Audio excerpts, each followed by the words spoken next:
Good morning, dearest friends. It is Thursday, the 15th of Tammuz, the 14th of July. We're here to study the entire Talmud, one page, one line at a time.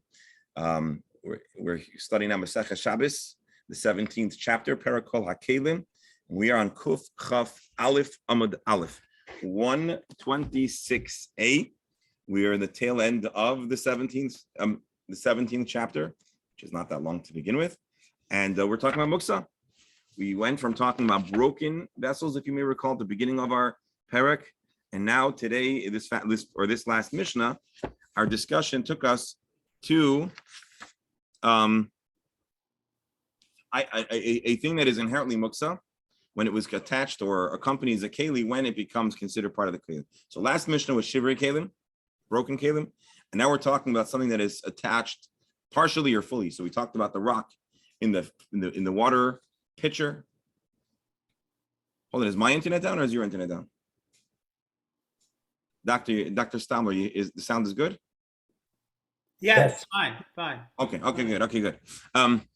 So now the Mishnah, we have a rock in a pitcher. Is it attached? Is it not? We have a vine, which is inherently muksa, but now it is used to let down to draw the water. How is the vine attached? Is it tied? Or is it just looped around? Is it just enmeshed? And then we talked about the pekak chalon, the window shutters. So those are three instances of something that is on its own muksa, but it's attached. Does the attachment make it non-muksa? In the scenario of the rock and the vine is the item that is muksa. In the scenario of the shutter, it's a little different. I'm not certain if it's muksa, but the shutter is not. It might be considered boina to move a shutter onto a structure. And so does the cord make it part of the house, and therefore what you're doing is not boina? And so we're just about ready to go to that final topic of conversation.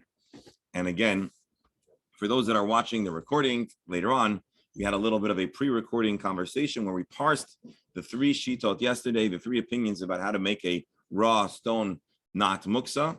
One opinion, all three of them, by the way, were projected into the story of Rebbe and the stones. One opinion that a stone which by itself is muksa, but with machshava, just considering mentally that those rocks are going to be used, made them not muksa. That was the first way of understanding the story.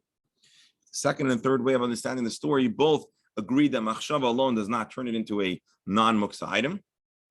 Either you had to arrange it beforehand, because then you could sit on it, or by arranging it, you made it by doing something more substantive, like shaf, wiping them down, or certainly if you actually made some kind of alter to the stone itself, so then it would become not muksa. So basically, two general opinions: machshava works, or some degree of action, and then in that itself, was it the placement, or do you have to do something of more substance to make something not muksa? And again, and then in our conversation, I'll just give you the 10-second recap.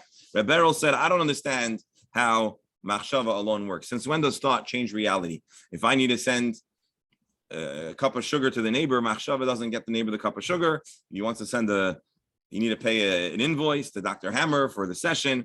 It's not going to help with machshava. You have to actually give a cash or credit card or crypto, or who knows what. It has to be something real. And how could you machshava work? And then others said, no, machshava is the essence. Dr. Hammer said machshava is all you need. And so we explained that those different perspectives of Dr. Hammer, Dr. Beryl, and others really reflect the different opinions. Either muksa, machshava alone works because it's all about designation. And then Reb Beryl doubts what's the effect of machshava alone. And so we said there had to be some kind of action too. But then we underscored that there's something distinct about muksa that's more susceptible to muksa in this particular case of raw material, where machshava is more dominant than in other parts of living, because muksa is all about the subjective relationship of a person to the item. And so when it comes to the relationship of you and your item, of course, how you view it, how you feel about it, what you intend to use it is going to have more weight than when it comes to sending money or sugar to another person. And yet, at least this is my claim, because machshava can get kind of vague and can get kind of gray. Of course, there are clear scenarios where there was and there wasn't, but when you get into the gray area, it's easier to have a maisa, which points to the reality of your thoughts. And then there's machloikas, what kind of maisa really points to the direction of your thoughts? Is it just an arrangement, or is it something of greater substance? That was all yesterday's Gemara and a very brief recap. I hope I did justice to it of the wise opinions and perspectives of the dear members of our Chabura. And to be fair to Rebero said, I'm going to bring up a question and we could spend a full hour on it. And I doubted that there was a topic that we could spend a full hour. But Rebero, I was wrong to doubt you. We could have. And yet, with great restraint, our Chabura is going to move on to the next item in the Gemara. Let me just tamper with the formatting here, which I don't know why they're not giving me an option to do so. Hold on. Oh, here, okay. New Gemara. So now we're going to talk about our window shutters. That's how Rabbi Steinzel translates it. If you saw the pictures, it's not the way we imagine a window shutter. It's not an accordion shutter. It's a piece of wood. It's probably more like the kind of thing that you'll see on the south side of Chicago. Except over there, I think it was something that you could put on and off. So the Mishnah says, the Mishnah presents a machlokes about how to treat a pekak hachalon. Let me just read for you the text of the Mishnah. It says like this: these window shutters is manshu kosher v'taloi. If it is tied and taut, it's tied and hanging. Then you can use it to block your windows. But if it's not tied and taut, you may not use it. The Chachamim, the sages say, bein kach uvein kach, no matter the case, you may deploy the shutters. The Gemara is going to ask, what does it mean? Whether, regardless, what's the regardless of what? Can it be entirely detached? So we'll see. That's the Mishnah. Omar Rabba Bar Chana Omar Rabbi Yochanan. Yochanan taught, Hakomoidim she'ein oisim oyel arai b'tchila b'yantif. Everybody agrees that no one is allowed to set up a temporary structure, a temporary oyel tent on Yontif, and obviously you may not do so on Shabbos. So the whole machlokes is not about building a new structure. That would not be okay. The shaila is, are you allowed to add on to a pre-existing structure? Let's read Rashi and get a picture of what Rabbi Bar Chana and what Rabbi Yochanan said about our sugya. What does it mean? She'ein oisim oyel arai lifrois machzeles al daled mechitzas. Everybody agrees that you're not allowed to spread over a mat, a roofing on 4 walls, oyel daled kundasin, or maybe on 4 posts, oyel, to create the shaded component of a structure. Minacham. B'dafke gag, and when we talk about oyel, a tent, when we imagine it, has a whole lot of stuff about it. But what is the defining aspect of the oyel? B'dafke gag, here we're discussing a roof. But to be clear, a wall is not an oyel. Shari, liporso, litznias, and you're allowed to spread it out for modesty, for protection. So Rashi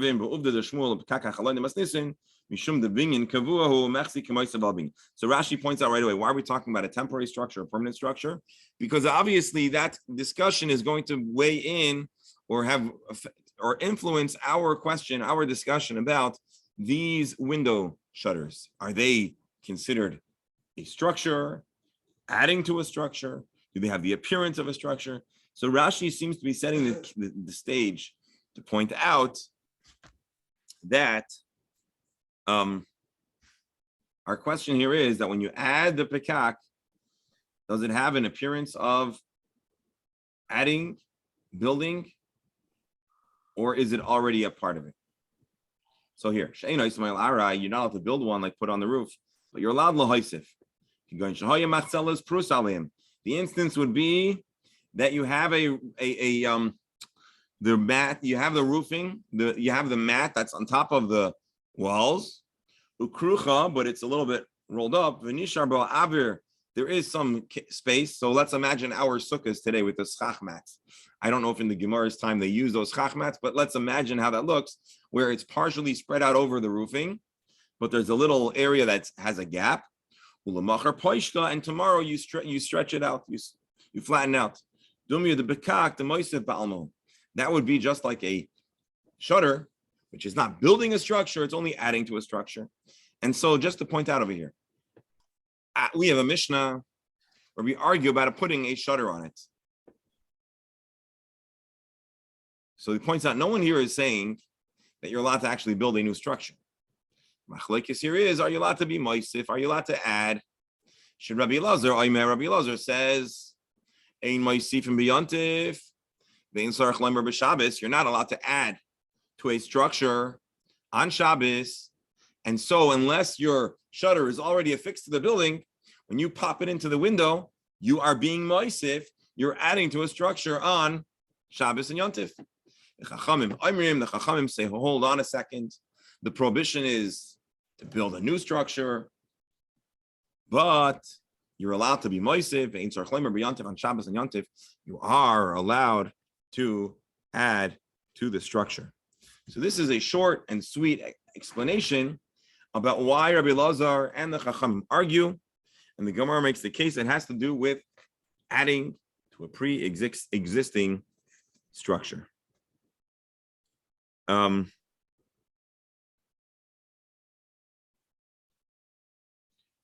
important line to underscore here is, at least according to Rashi, that we're talking about an oyhel, we're talking about a more temporary type of addition.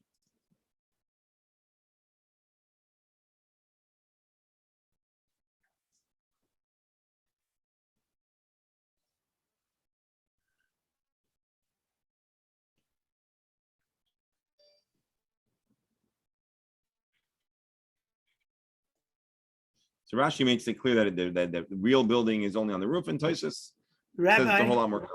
Yes, Rabbi. What's the significance of for the first time? Because then you're actually building a new thing.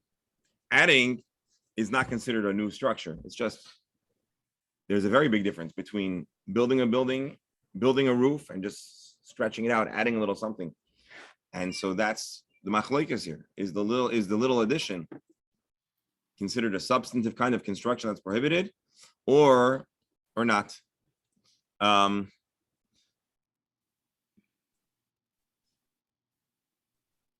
if it's already tied, just remember that if it's tied onto the building, then you're not adding anything.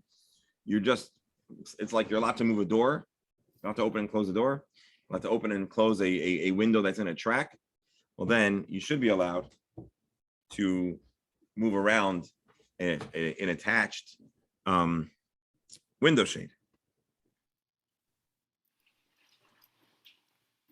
Now, the interesting thing, again, I think that Tosfos points out, but Tosfos is kind of long, so I don't want to go into reading the text of the Tosfos, is that Rashi says we're talking only about adding to the roof, but our scenario here is entirely adding to the walls, right?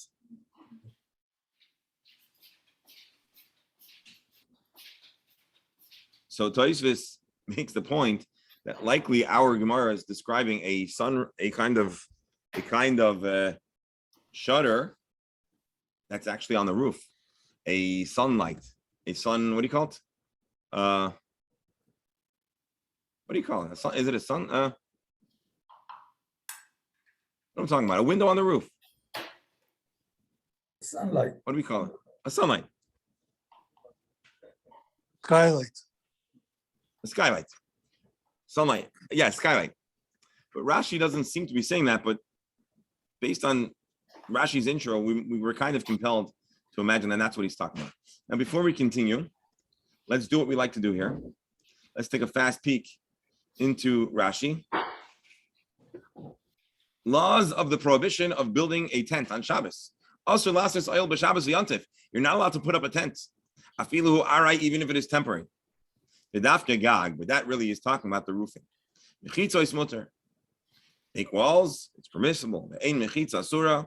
Elam kain nasis lahatir sukkah lahatir tiltum. The only time that you'd actually be prohibited is if you are kosherizing a sukkah, for example, or making an enclosure that would allow you to carry. That's already beyond the pale of acceptable. You're allowed to put up the mechitza we have in Shul. You know, you have those accordion mechitzas, you can put that up. Um, and therefore, again, this is in the Shulchan Aruch, so this is a few degrees removed from the original conversation of the Gemara, but born out of our discussion, the Ramah says, for this reason, you're allowed to hang a window shade in front of the door.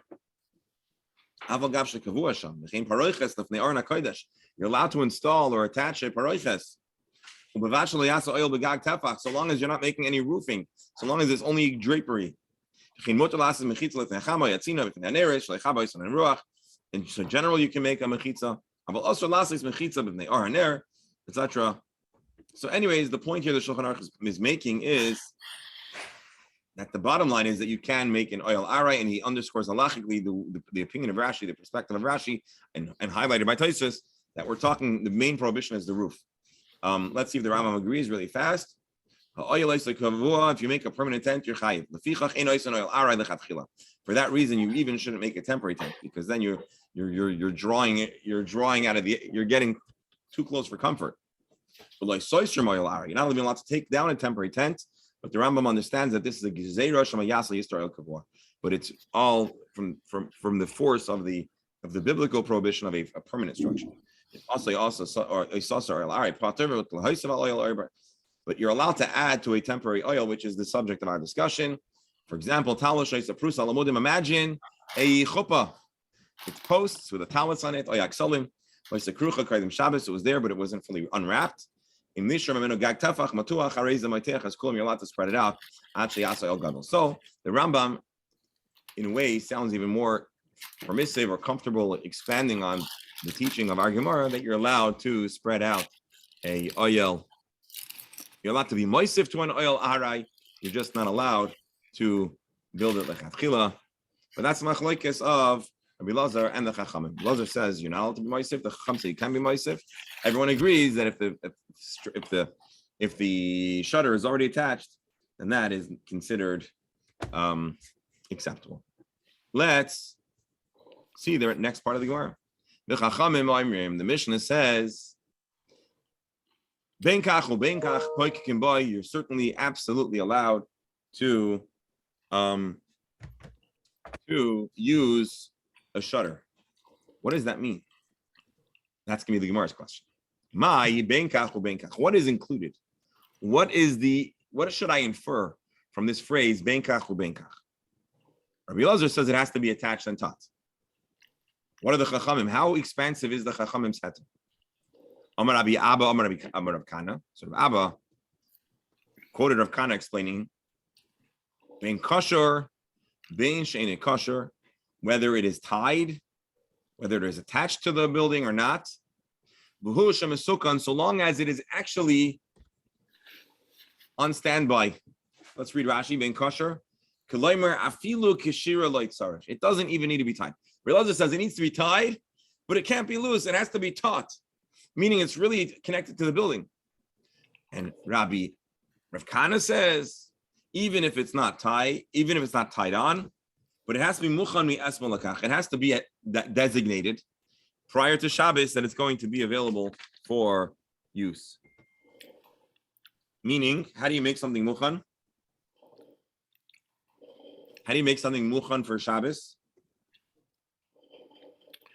I don't want to take. You have three opinions. Oh, but most primarily here, we're going to be talking about a machshava designation. Yeah, maybe it has to also. Maybe your actions have to also indicate that your intention is to have it. What kind of tikkun? Misukan. So, misukan doesn't automatically mean that it's a muksa machshava kind of thing. The Tosfos is really fast. Nearly Rabbeinu Tam, the la b'tikkun shal ma'aseh. Rabbeinu Tam is what's this? How do we say this? Slapping your opinion down. The la b'tikkun shal ma'aseh, not a ma'aseh kind of a preparation. Ela b'machshava ba'alma, simple machshava would be sufficient. As the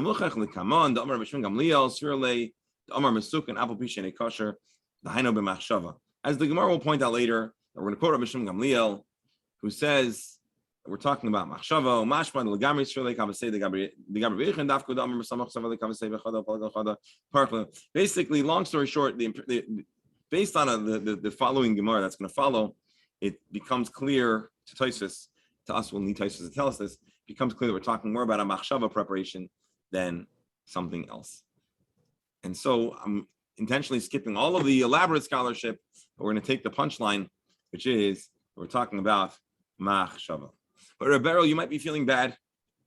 And so I just want to tell you that the Chassam Sofer, again, we're not getting into the intricacies of the scholarship. He writes, he doesn't really feel fully confident with the words of Tosfos. It's hard to make sense of it. Hold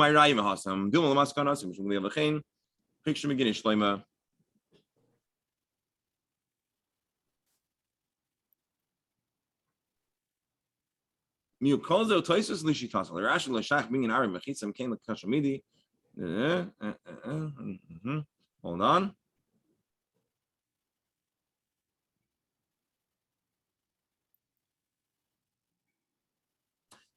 All right, he makes it make sense. I'm going to hold off on going into that can of worms, but Rebel, you should just feel a little better, even though Tosfos rejects you outright. The Chassam Sofer says that Tosfos is consistent with his perspective, but there's room to wonder if everybody agrees that Nisukin here means machshava. But for our purposes, we're going to embrace the fact that here, so long as you actually designate it mentally before Shabbos.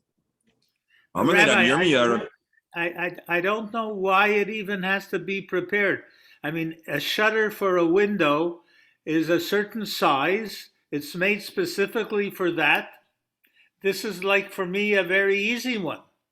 So the answer that I'm going to give is, this is more definitional. And the Gemara doesn't, I don't think, imagine a piece of material that was particularly bought to be a shutter. Here is an instance where we have a little bit of functional flexibility. And we have a piece of wood that's a board. What is plywood good for? Plywood is good for a lot of things. It's good for boarding up buildings on the south side of Chicago or the Bronx or Hollywood, Florida, if you should so need. And it's also good for construction sites. And aren't we referring to shutters way back? So we're describing it as a pekak, but based on these comments, I'm going to imagine that it wasn't like you went to the shutter store. You had a piece of wood, it fit in the window, it'll be a good shutter. But it would also be just as well a good piece of wood to I don't know, to cover a barrel. A barrel, yeah. I think we can agree that society and our present day plenty allows us to be very spoiled and to give a lot of very, very distinct and exclusive designations. Once upon a time, Dr. Hammer? Doctor, you're muted.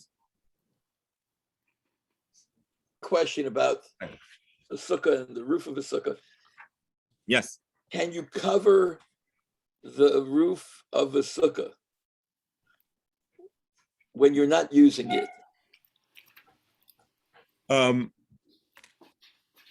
It's a common practice among Jews to cover a sukkah, especially in the Northeast. To be honest, in South Florida, I've never actually had to or been compelled or had the opportunity to do so. But to my knowledge, it's a highly prevalent practice in the Northeast.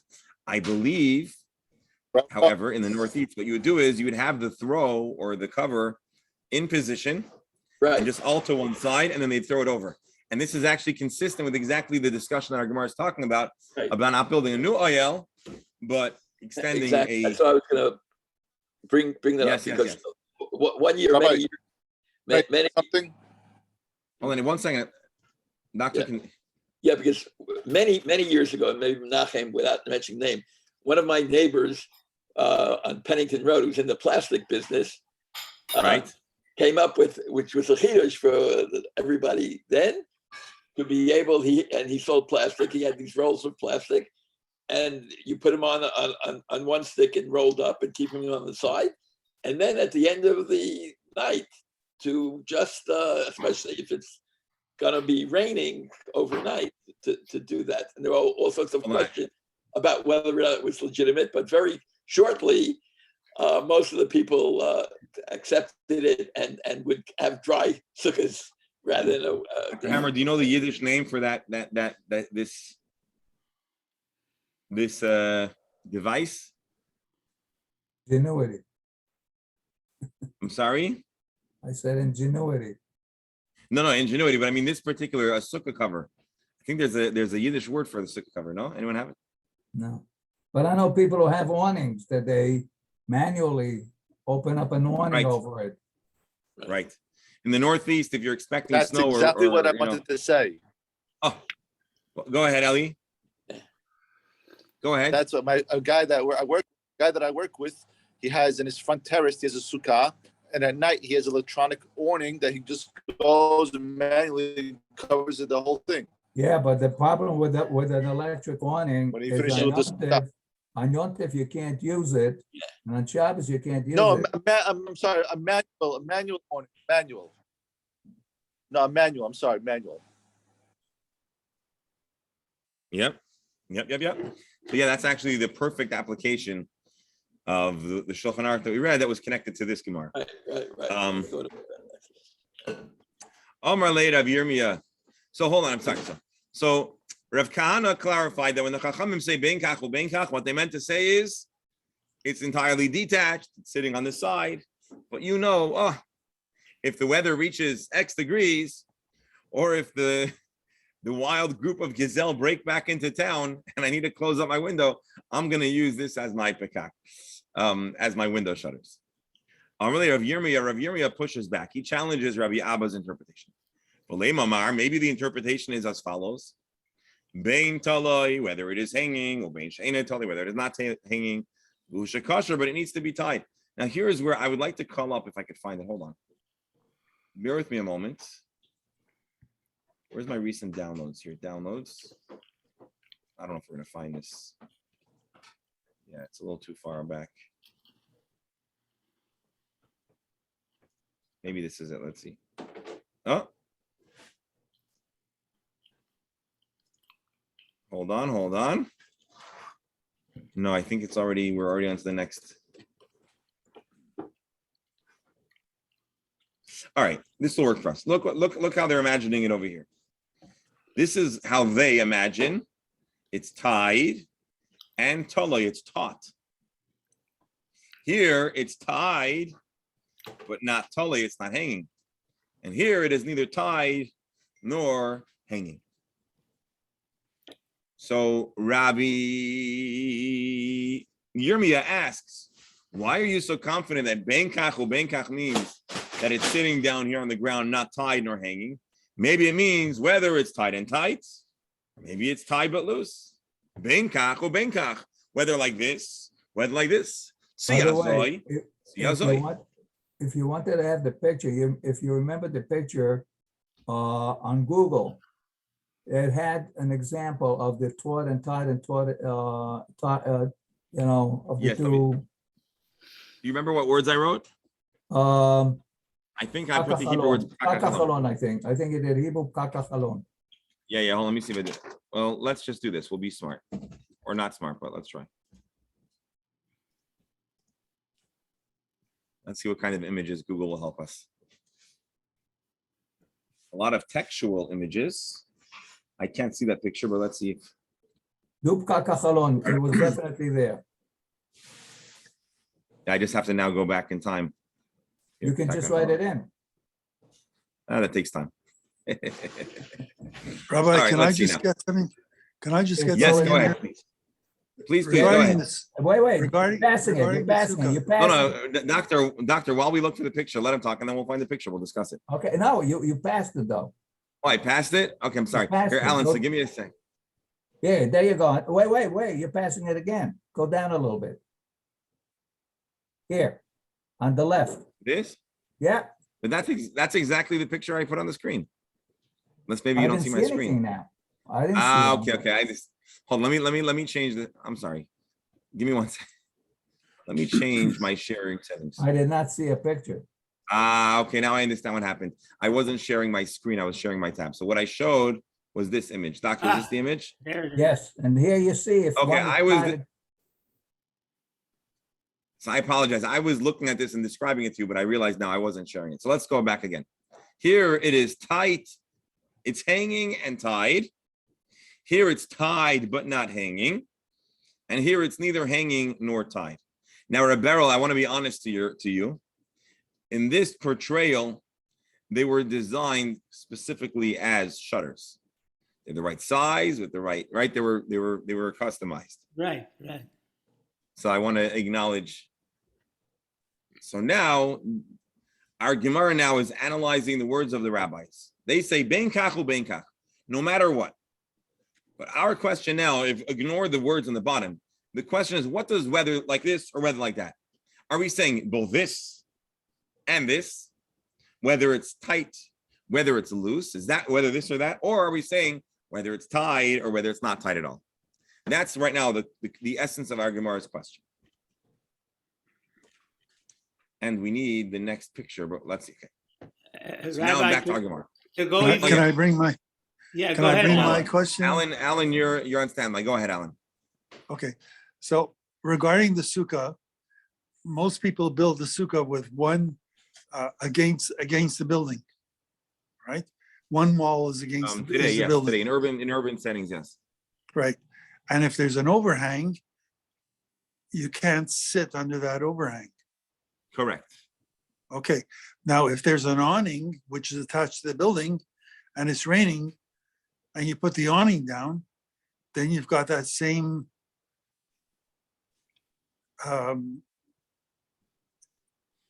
you've got the same scenario. Yeah. So what we've been discussing got the here overhang. is not a fixed awning, but you have to use it. Yeah, we're talking about an awning that opens and closes. Right. And so the sukkah would not be kosher so long as the awning is open. Right. But the sukkah People would use it only become. when it's raining to cover up. They can't sit there. You're not outside the sukkah, but You can't do it. But you're protecting whatever's in there. But Rabbi, I have a different question. May not be a Go big ahead. big shiloh, but what we're talking about that when it comes to mechitza, it's not an issue. You can always fix the mechitza. So the pkach halon Right. is you're fixing a mechitza. So why is that even an issue? It's a good question. Let me punt. Let me duck that question just for now, because I'm not certain if the question about the mechitza is the work product of our Gemara or a part of it, because it wasn't brought up in our Gemara. So I'm afraid I'll try to give you an answer and then I'll end up being disproven by our Gemara itself. So let's put it aside for now. It's a good question. If we should ever make the distinction in the Gemara that a mechitza is acceptable, we'll then have to decide if the opinion of the Chachamim is that opinion or if it's a separate conversation. So just for now, I want to put it aside, but it's a good question and it's worthy of consideration. Yes. To go back to the fact that we're talking about shutters and not pieces of wood, the shutters have to be precise, because the more they don't cover completely, the useless they become. So it's very specific. A shutter has to be as tight as possible. It depends on how the shutter works. We have to remember we're talking about a time where I think things generally were a little less precise. And so maybe the shutter went over the window, maybe it went into the window. I think we'll have to try to be flexible in our imagination just to try to conceive if there might be a scenario where Masukin would be exclusively in a mental designation. Or maybe you had a whole bunch of, but I'm not saying you're wrong. I'm just to understand this explanation. According to Tosfos, that it's about machshava, we'll have to be a little bit more flexible in how it might or might not work. Have you ever seen, how do you call it? Press board over a window in an area that was once glorious but has fell behind in its times? A hurricane season, we had people boarding up their windows during the Oh, you're right. In South Florida, hurricane season. That's true. And I guess I'm unfairly picking on places that the Jewish people loved, like the Bronx or the South Side of Chicago, which were once glorious Jewish areas, and they're having rebirth, serious rebirth. But in the interim periods or the interim times, you tragically see a lot of boarded up buildings. Just, Beryl, you brought it up, so I wanted to show you the Rashba says the same thing. Pirish mitukan umuchan b'machshava kama.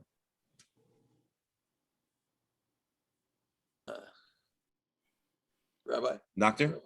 Hammer, I go know ahead. you don't want to get into it, but the mechitza, but one person's mechitza is a piece of curtain, and another person's mechitza is a work of art that maybe weighs up 200 pounds to move from 10 feet. So Right. it's not just, it's a concept. There's not one mechitza, but structurally and positionally, it's going to have the same idea where it's a horizontal fixture with the intention of blocking the visual, the reach of our ability to see. Right. But its height, weight, density, design, value, those are all going to fluctuate vastly depending on the scenario, the means, the culture, etc. But won't that determine whether or not it perhaps is not should not be moved from one place to another in terms of whether there are other transgressions being right. I mean, that's true. There may be other things, but if it's on wheels, sometimes we have mechitzas that are not on wheels that take 2 or 3 guys to move it from one room to the other. And but here in the laws of Shabbos, here Rashi was talking only about Hosafa. He wasn't talking about moving or anything else with the mechitza. Correct. So he was making a differentiation between the roof specifically and the mechitza specifically regarding Hosafa. Okay. Correct. Meaning even on a roof, Hosafa would be permitted, and the walls, according to Rashi, would be entirely acceptable. And now we're kind of defaulting back to more of a neutral read, just for the purposes of navigating the Gemara. But Dr. Hammer had a separate question, which is, if you're telling me that you're telling me based on Rashi that walls are not a problem, and so you could put up a mechitza, he's saying let's be mindful of the fact that there's not one specific design for mechitza. And so if it's super heavy, I think, Doctor, you were saying that maybe there's issues if it's on a earth floor. Right. And then it's ideal, it's preferred, although not prohibited, not to overly exert oneself carrying extremely heavy items. And so there are other factors to weigh. But when it comes to the discussion of boine, building, for that purpose, at least the way Rashi presents it and the way the Shulchan Aruch presented it, it would be more or less the same idea, unless there were other attachments or fixtures or steps of the process that would be, let's say, a makin patish or misak and clear, whatever. But just for the purposes of what a mechitza functions as, it seems like that would not be considered by. Which is true of the parochet also, so I understand. Right. Now, a parochet that's hanging, of course you can move. The chiddush we saw in the Shulchan Aruch is he says you could even hang a parochet, because that's, although you're making a quasi a fixed wall like fixture, but he said that's not considered enough. But now let's go back to our question. We have 3 minutes left. Let's see if we can navigate this question. Ben kach or ben kach. The Mishnah says whether like this or like that. What is the this and what is the that? Rav Kana says whether it's tied or untied. Just going back to our picture for the briefest moment, whether the 2 pictures that have the red arrows, both of those scenarios. That's how Rav Kana explains the Gemara. But on the Rav Yirmiyah says, I have another proposal. Maybe here's how you should explain it. Bein tali, bein she'eina tali. Maybe it's these 2 pictures, the first green and this one. Here it's hanging, here it's loose. And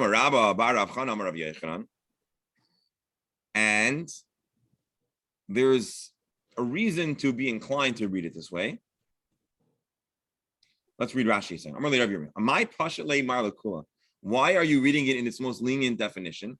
Maybe the reading is the whole debate is only when it's hanging. Blazer wants it to be both taut and tied, or tied and taut. Even if it's tied, if it's dragged onto the ground, when you pick it up, it's as if you're removing a loose item, and it's as if it's a new construction. And the rabbis say, hold on, whether it's hanging or dragged on the floor, you're allowed to use it. So we're proposing a less lenient take on the Mishnah. And indeed, we have a support of sorts to point to this reading. Because Rabba Bar Rav Chana says, but the debate is about if it's hanging or not, but there's no question it needs to be tied. Because we're going to be talking about some part of the lock mechanism, and we're going to try to draw a parallel between that shaila, that halachic discussion, and our Mishnah. And in the case of the bolt or whatever, everybody agrees that it is affixed. We actually read this before. Let's read it now, and maybe tomorrow we'll start off. I'll try to download the next page so we can see the picture of this mechanism. Here's the teaching. Rabbi Khan Rabbi Yechon. The machloikes of our Mishnah about the window. Here, come in. You have 2 minutes? I'm going to finish in 1 minute. So, machloikes kan kach machloikes benegar hinigar. We're also talking about the bolt that is dragged. We're talking about the piece of wood that slips in to block a door, and if it's dragging on the ground, we said noyel and b'mikdash, avlei b'medina. It can be used in the temple. Let's make sure I'm reading that right. Yeah, in the Beis Hamikdash it can be used, and Rashi says, what does that mean? The kiva the kasher by miyuchad v'aymed lekach. In the Beis Hamikdash it was attached, therefore it's designated. Ukfar nivne b'yezem v'yem. The building's already built, and you're just moving around components of the building, but not in the outside of the Beis Hamikdash, which typically it was not affixed. Hamunach, but if it's laying on the floor, kan v'kan, so then it's automatically aser. It says hamunach b'mikdash v'nigar b'medina. Chiddush is if it's laying in the temple or dragging. So we'll see the rest of this Gemara tomorrow. The point is, Rabbi Yochanan compares our pekak, our window shutters, to the halacha of the bolt, and we know some facts about the discussion around the bolt, which it should inform or seem to inform our opinion of the pekak, and therefore Rav Yirmiyah wants to challenge Rav Kana's interpretation about this case. Which case do the Chachamim say is mutter? All of them or just 2 of them? My dear friends, this concludes today's Gemara session. I want to thank everyone for your wisdom, your insight, your feedback, your thoughts, making this the most insightful and important Talmud Chabura on planet Earth. So our intention is to continue tomorrow.